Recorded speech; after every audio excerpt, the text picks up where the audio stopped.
What's going on, everybody? How y'all doing? Quote of the day: if you aren't a threat, why would they spend so many resources reminding you that you are weak? The Catalyst. Song of the day: Creepin' cover by Flame on Fire. The fight game is so interesting.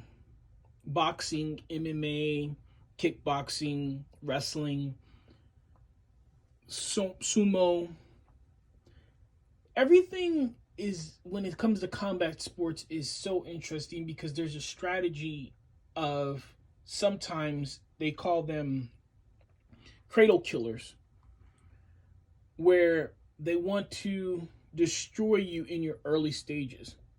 So you'll see a veteran who is a champion fight someone who is just now getting into the game. They'll demolish them, and they'll never give them a rematch because they'll say, well, I've already beat them. Well, of course you beat them.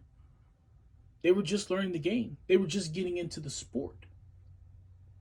This is the same thing way, the same way of thinking and the same strategy you can see in all genres of jobs. They will try to manipulate, destroy, and hinder you in your early times and early accesses in your career. Life in general, you have people who will try to destroy you in your bud stages before you sprout as a flower, so to speak.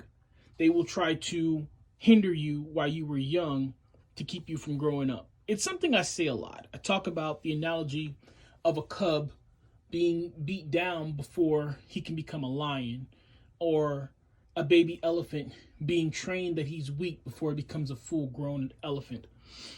If you get them and you trap their minds early, you'll destroy their self-esteem, their pride, their strength, their knowledge of themselves, and you can trap them and you can keep them from becoming a threat later on.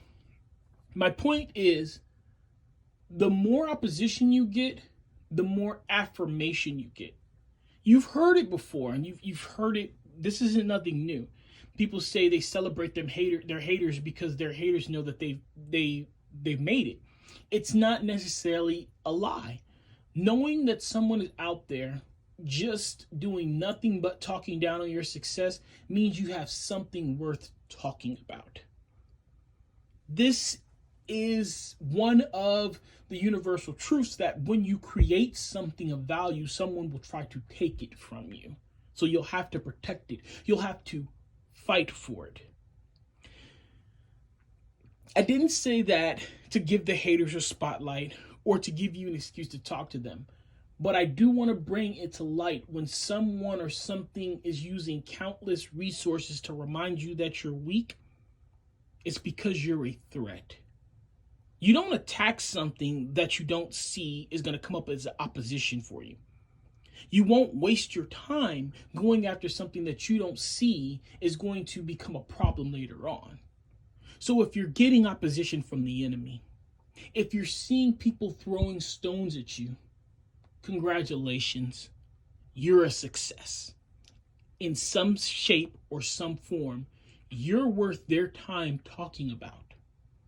Whether they're right, whether they're wrong, or whether they're just opinionated, they have something to say about you.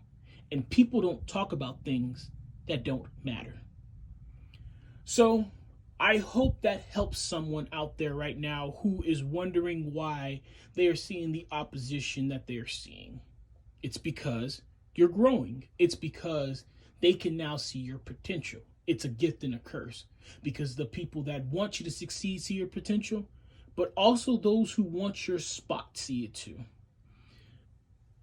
I wouldn't say pay it no mind, but I will say limit how much time you use to addressing the hate. Address it once and move on. Don't make it all about your issue, because eventually you'll make more of a spotlight on those that are hating you than the spotlight on what you're trying to accomplish. And also, don't let it keep you in the dumps. One thing that was told to me was, don't read the comments, right? On your videos, on your posts, on your photos, don't read the comments. And I see some of the people on TikToks, they read them and it affects them a certain way. I would say just block those people. If they don't have anything positive to say to you, anything constructive, just block them and keep it moving. Because if they're following you, then evidently they want to hear what you have to say. And the people that are following you, we don't really care what the haters have to say. They're not going to sway us one way or the other. So don't let them sway you. But it's just a lesson that I've learned, and it's something that will help you and help anyone trying to achieve their goals. Whether you're trying to get fit, whether you're trying to get a degree, trying to eat better, trying to get that promotion at your job, or just trying to improve your overall mental health. There's always going to be someone who wants to remind you of your past or to tell you how weak you are or that you're not going in the right direction. Always remind yourself that if you weren't making progress, they wouldn't have anything to say about you at all. All right, guys, take care of yourselves. Be kind to one another. Keep me in your prayers. I'll forever keep you in mind. Endure, believe, rise.